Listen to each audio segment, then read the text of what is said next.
کے دلوں کو منور فرمائے۔ السلام علیکم مولانا، فرمائے دادا۔ وعلیکم السلام ورحمۃ اللہ وبرکاتہ۔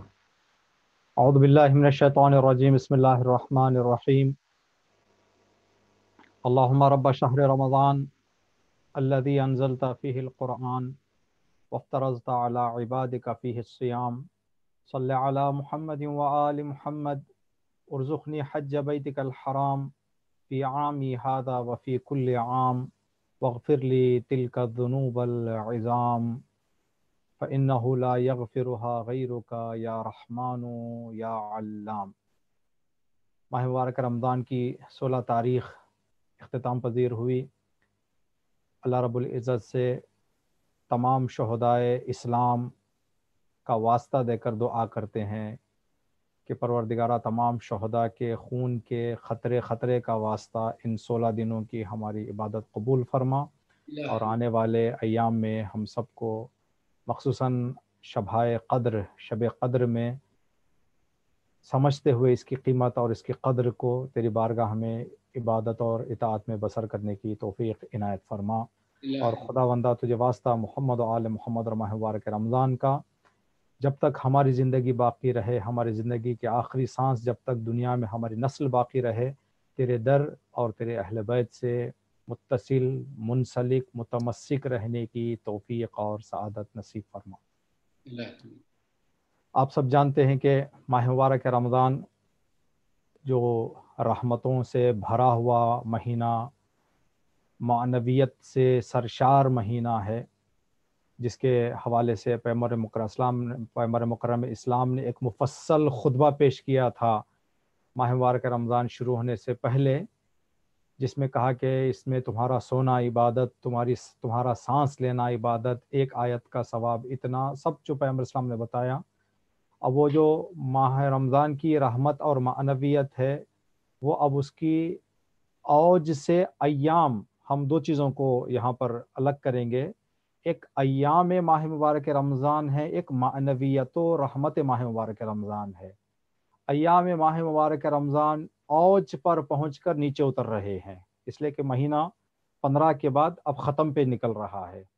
1 سے شروع ہوتا ہے، آدھے مہینے میں نصف ماہ جب آدھے مہینے کو پہنچتا ہے تو جو صعود، جو اوپر چڑھنے کی جو ایک رفتار ہوتی ہے، وہ رفتار سے جانے کے بعد جب 15 گزر جاتی ہے تو پھر وہ دھیمے دھیمے سے نیچے اترنا شروع ہو جاتا ہے اور اپنے ماہ کی انتہا اور آخری دنوں تک پہنچتا ہے۔ یہ ایام ماہ مبارک رمضان جو ہے ختم کی طرف آگے بڑھ رہے ہیں، لیکن معنویت ماہ مبارک رمضان اوج پہ پہنچ رہی ہے، جی، انتہا کو پہنچ رہی ہے، معراج کو پہنچ رہی ہے۔ شاید ہو سکتا ہے کہ یہاں پر امام حسن علیہ السلام کی ولادت اور جو 15 دعائے مجیر وغیرہ کے ذریعے سے یوں بھی ہم کہہ سکتے ہیں کہ ماہ مبارک کے رمضان کی 1 تاریخ سے 15 تاریخ تک جنہوں نے سفر کیا، ان کو وہ آخری منزل جو اوپر چڑھنے کی تھی، صعود کرنے کی تھی، آگے بڑھنے کی تھی، وہاں پہ پہنچا کر مہینہ نیچے اتر رہا ہے۔ اب لوگوں پر منحصر ہے وہاں سے اوپر جائیں یا نیچے اتر جائیں، جہاں پر ہم کو لے جا کے ماہ نے چھوڑا ہے۔ سید الشہور ماہ رمضان کو 12 مہینوں کا سردار رسول اسلام نے نام دیا ہے، تو اس سردار مہینے کے سردار راتیں اور دن قریب آ رہے ہیں، جن کو شب قدر اور شہادت امیر المؤمنین سے جوڑا گیا ہے اور ہم یاد کرتے ہیں۔ ابھی سے ہم لوگوں کا جیسے 15 ماہ مبارک رمضان گزرتی ہے تو شبہ قدر کی چاہتے نہ چاہتے ہوئے ہمارے ذہنوں میں ایک قسم سے فکر ہوتی ہے، مجلسوں کی فکر ہوتی ہے امام علی علیہ السلام کی شہادت کے حوالے سے۔ شاید خدا کا بھی ایک لطف رہا ہے کہ خدا اس کی مصلحت کے اعتبار سے مولا کائنات کی شہادت جب چاہے رکھ سکتا تھا۔ ماہ مبارک رمضان شب 19 اور شب 21 میں مولا کائنات سے جوڑ کے اللہ ہمیں شاید یہ تحفہ دے رہا ہے ان راتوں کو اور نورانی بنانے کا، کہ اگر تمہارے دل نہیں ٹوٹتے تو یاد علی سے دلوں کو توڑ لو، پہلے دل شکستہ ہو جاؤ، نرم کر لو دلوں کو، پھر میری بارگاہ میں حاضر ہو جاؤ ان راتوں میں۔ سید الوسیین کے ذکر سے جن کی معنویت میں نکھار آ جاتا ہے یہ راتیں، تو اس چیز کو مد نظر رکھتے ہوئے مولا کائنات کی شہادت سے بھی ہم نزدیک ہو رہے ہیں۔ شبہ قدر بھی قریب آ رہے ہیں، تو امام زمانہ سے مربوط ہمارا موضوع ہے ماہ مبارک رمضان اور معرفت امام زمان۔ آج ہم آپ کی خدمت میں کوشش یہ کریں گے کہ کچھ ایسی باتیں عرض کریں جو امام علی اور امام زمانہ عجل اللہ تعالیٰ فرجہ شریف کے حوالے سے دونوں میں ہیں، موجود ہیں دونوں میں۔ یعنی ہم دیکھ سکتے ہیں کہ مولا کائنات اور امام زمانہ اگر دیکھیں تو ایک ہدف کے دو آپ کی خدمت میں عرض کریں کہ راہبر ہیں، یعنی ایک ہدف ہے، اس ہدف کو آگے لے جانے میں ان دونوں کا کام ہے، ان دونوں کا کردار ہے۔ تو ہم اس کو سمجھنے کے لیے کوشش کریں گے آج اس سے گفتگو میں۔ ہم سب جانتے ہیں کہ مولا کائنات کی ولادت باسعادت خانہ کعبہ میں واقع ہوئی ہے۔ جی تو خانہ کعبہ میں امام اول سید الاولیاء کی ولادت ہے، اور ہم یہ بھی جانتے ہیں کہ امام زمانہ جب ظہور فرمائیں گے تو کعبے میں ظہور فرمائیں گے۔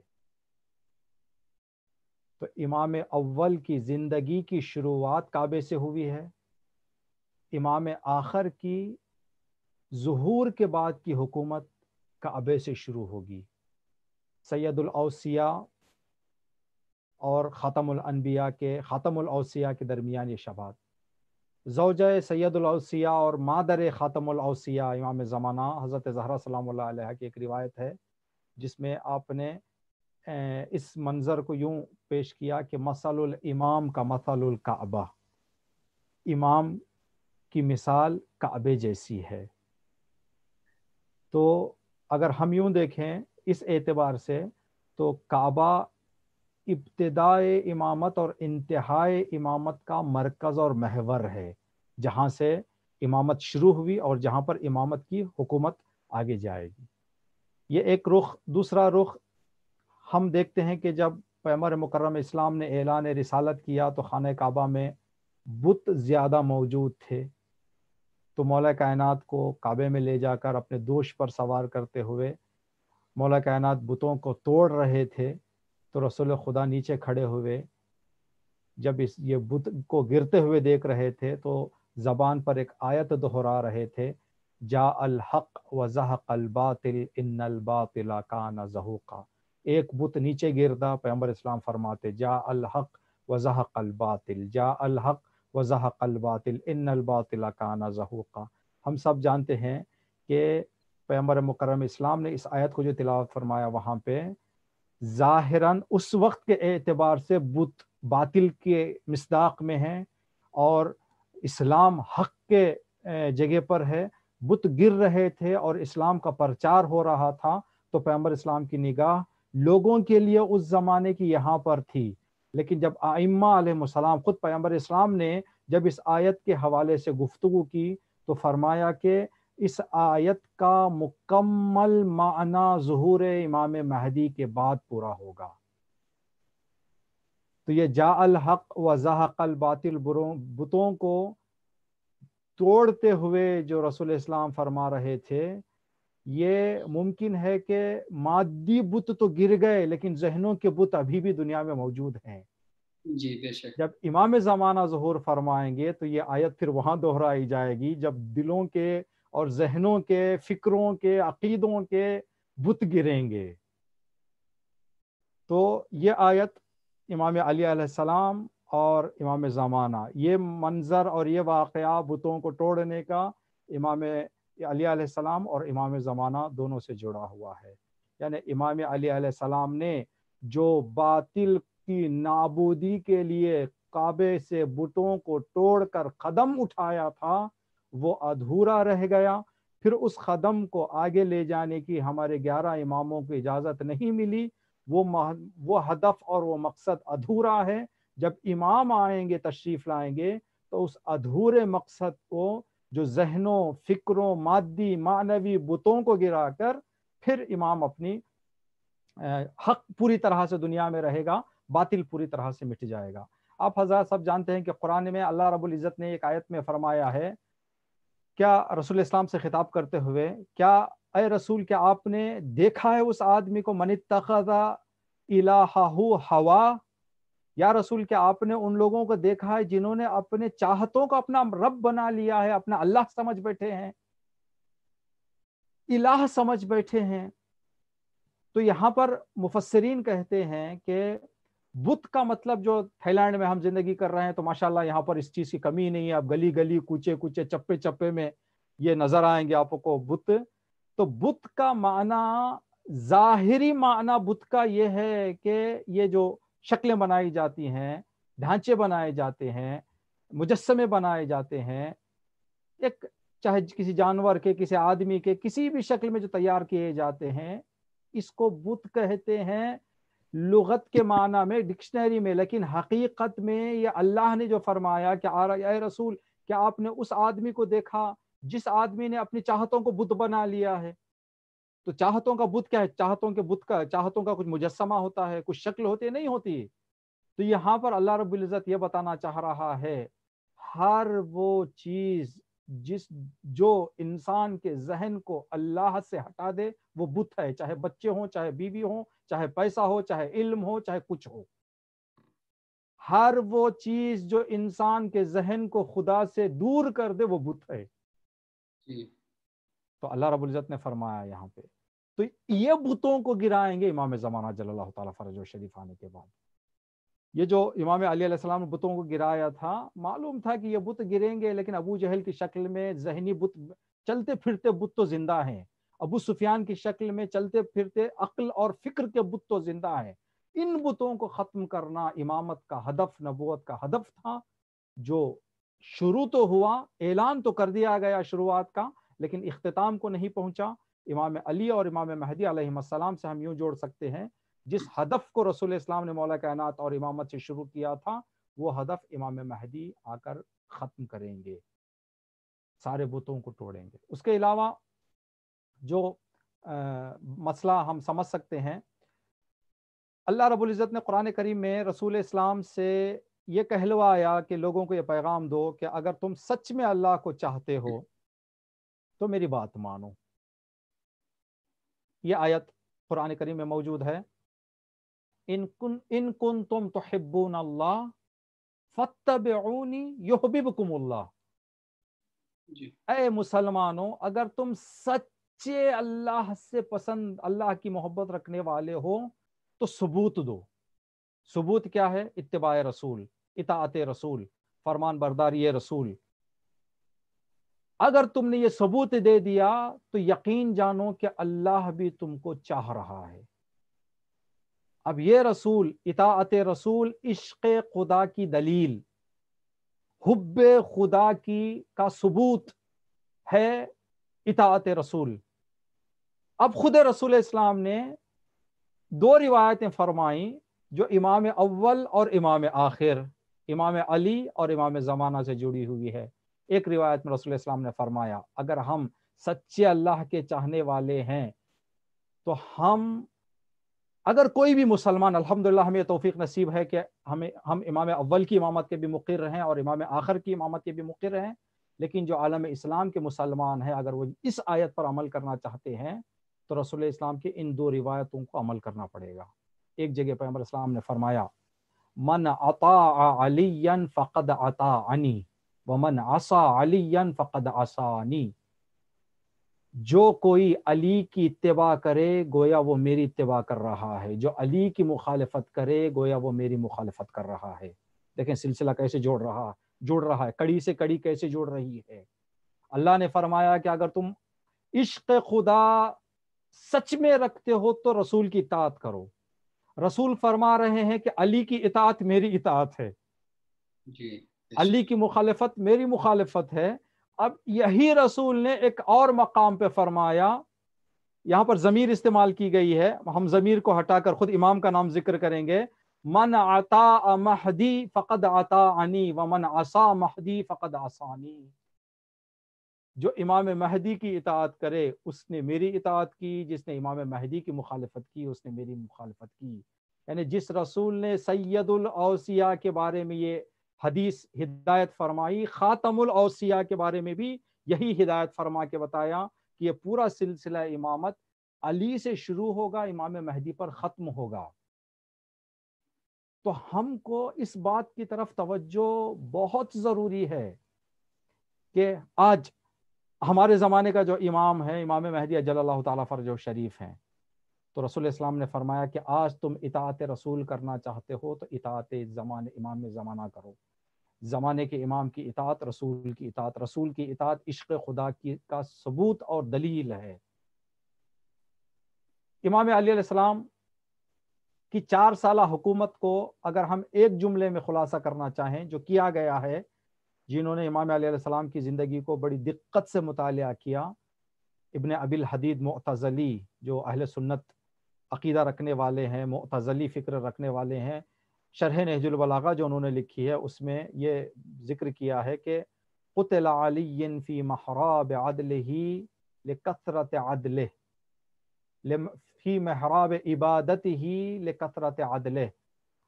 علی علیہ السلام کا سر پر ضربت کھانا دشمنی کی وجہ سے نہیں تھا، حکومت اور اس حوالے سے نہیں تھا۔ اگر علی علیہ السلام اپنی 4 سالہ حکومت میں ایک عمل کو کنار میں رکھ دیتے، ایک عمل پر زور نہ دیتے، شاید امام علی علیہ السلام کی امامت طولانی جاتی، تھوڑی سی لمبی امامت کر سکتے امام اگر عدالت کا مظاہرہ نہ کرتے۔ ابن ابی الحدید معتزلی کہتے ہیں کہ امام علی علیہ السلام کی شہادت کا سبب امام کی عدالت اور امام کا عدل ہے۔ تو یہ آپ کی خدمت میں عرض کریں کہ جہاں امام علی علیہ السلام کی حکومت عدل 4 سالہ، آپ جتنی روایتیں اہل بیت علیہ السلام کی امام زمانہ کے حوالے سے ذکر کی گئی ہیں، ہم کہہ سکتے ہیں کہ اکثر روایتوں میں یہ جملہ ذکر ہے جو بہت زیادہ بتایا بھی گیا ہے، شاید سامعین جو ہے اس جملے کو سن چکے ہوں کہ یملأ الارض قسطا وعدلا کما ملعت ظلما وجورا۔ امام مہدی جب تشریف لائیں گے تو امام مہدی دنیا کو عدالت سے بھر دیں گے، جب دنیا ظلم اور جور سے بھری رہی ہوگی، یعنی دنیا کی ظلم و جور سے بھری ہوئی کائنات دنیا کو خالی کریں گے ظلم اور جور سے، اور اسی دنیا کو امام عدالت سے بھر دیں گے۔ تو یہاں سے یہ رابطہ ہمیں پتہ چلتا ہے کہ جس طرح سے کعبے میں بتوں کو توڑنے کے پیچھے جو امام علی اور رسول کا مقصد تھا وہ ابھی بھی ناتمام ہے، امام مہدی آ کر اس مقصد کو پورا کریں گے۔ تو امام علی علیہ السلام نے ہمارے 12 اماموں میں تنہا جو 250 سال تقریباً امامت رہی ہے، 250 سال میں 246 سال اماموں کو ظاہری حکومت نہیں ملی، 250 سال میں صرف امام علی علیہ السلام کو 4 سال حکومت ظاہری ملی، جو 4 سال امام نے عدالت کی ایک جھلک دنیا کے سامنے پیش کی۔ تو اب یہ جو جھلک ہے، یہ جھلک پوری دنیا پر اس کو پھیلانا ہے، پوری دنیا پر اس کا سایہ جو ہے دینا، سایہ رکھنا ہے۔ تو یہ امام کا مقصد عدالت کا 4 سالہ حکومت میں ادھورا رہ گیا، تو امام علی علیہ السلام کے اس مقصد کو پھر امام زمانہ تشریف لائیں گے، اور امام کی جو روایت میں جملہ ہے یملأ الارض، زمین کا ایک سوئی کے برابر کا نقطہ بھی ایسا نہیں رہے گا جہاں پر ظلم ہو، بھر دیں گے امام زمانہ آنے کے بعد دنیا کو عدل سے، جس طرح سے دنیا ظلم و جور سے بھری رہے گی۔ اب اسی نقطے پر ہم 2-3 جملے شبہ قدر کے لیے ہم تیار بھی ہونا ہے، تو یہاں پر 2-3 جملے عرض کریں گے۔ پہلی بات یہ کہ امام علی علیہ السلام نے جہاں چھوڑا تھا وہاں سے امام زمانہ آگے لے کے جائیں گے۔ یاد علی علیہ السلام حقیقت میں یاد مہدی علیہ السلام ہے، اور یاد امام مہدی حقیقت میں یاد امام علی علیہ السلام ہے۔ ہم اگر ایک امام کا تذکرہ کر رہے ہیں تو ہمارے ذہن میں یہ نہ آئے کہ ہم نے دوسرے اماموں کو صرف نظر کر دیا، شاید ان کو ہم توجہ نہیں کر رہے، نہیں، امام علی علیہ السلام کو ہم یاد کریں گے تو ہدف امام علی امام مہدی پورا کریں گے، چاہتے یا نہ چاہتے ہوئے امام زمانہ کا بھی اس میں تذکرہ ہے۔ اگر امام علی زمانہ کا ہم تذکرہ کر رہے ہیں تو اس تذکرے میں امام علی کا تذکرہ بھی شامل ہے، اس لیے کہ اس مقصد کو پورا کریں گے جو امام علی علیہ السلام نے شروع کیا تھا۔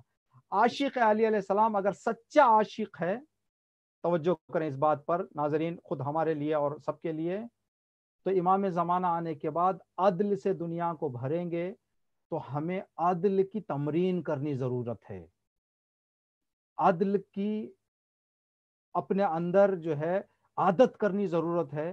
اگر ہم یہ نہیں کریں گے عادت، اگر خدا نہ کرے کہ عدالت ہمارے لیے تھوڑا سا سخت ہو، عدالت سے پیش آنا یا عدالت سے ہمارے ساتھ پیش آیا جائے تو ہمیں سنگین گزرتا ہے، تو اس کا مطلب یہ ہے کہ ہم حکومت امام زمانہ کے لیے تیار نہیں ہیں۔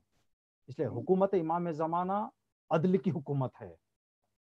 جس طرح سے امام علی علیہ السلام کی 4 سالہ حکومت میں بڑے بڑے چھٹ گئے تھے۔ ایک نام آپ کی خدمت میں بس یہاں پہ عرض کر رہے ہیں نمونے کے طور پر، زبیر ابن عوام، یہ ایسا آدمی تھا جو جنگ جمل کا مہرہ ہے، جس نے جنگ جمل امام علی علیہ السلام کے خلاف چھیڑی تھی، لیکن یہی وہ آدمی ہے جس کے بارے میں فاطمہ زہرا نے یہ وصیت کی تھی کہ میرے جنازے میں زبیر کو شرکت کرنے کی اجازت دی جائے۔ فاطمہ زہرا کی شہادت تک جو انسان آپ کی خدمت میں عرض کریں کہ جنازے میں شامل ہونے کے لائق اور قابل تھا، اللہ، وہ آدمی جب حکومت عدل میں آیا تو حکومت عدل کے مخالفت میں آ گیا۔ تو ہمیں چاہیے کہ عدل کو عادت کریں۔ جی اگر ہم عدل کو عادت نہیں کریں گے تو کہیں ایسے نہ ہو کہ زبیر کے جو زندگی ہے اس کو دیکھتے ہوئے کہیں امام کی مخالفت میں نہ جائیں، امام کے مقابل میں نہ جائیں، اس لیے کہ جو ہم پسند نہیں کریں گے اس کو ہم ضد کریں گے، اس کے آڑے آ جائیں گے، ہم اس کے مقابل میں آئیں گے۔ تو اگر ہم سچے عاشق امام زمانہ اور امام علی ہیں تو ہمیں عدل کو پسند بھی کرنا چاہیے اور عدل کا مظاہرہ بھی کرنا چاہیے اپنی زندگی میں۔ ایک اور بات جو ہمیں امام علیہ السلام کی وصیت سے پتہ چلتا ہے، شاید یہ جملہ صرف ہم کہتے ہوئے عرض کرتے جائیں گے کہ امام علیہ السلام نے اپنے دونوں معصوم امام فرزندوں کو وصیت کی تھی آخری لمحے میں، یا بنی کونا للظالم خصما وللمظلوم عونا، اے میرے بچوں، اے میرے لخت جگر، اے میرے فرزندوں، اے اماموں، اے معصوموں، ظالم کے خلاف رہو، مظلوم کا ساتھ دو۔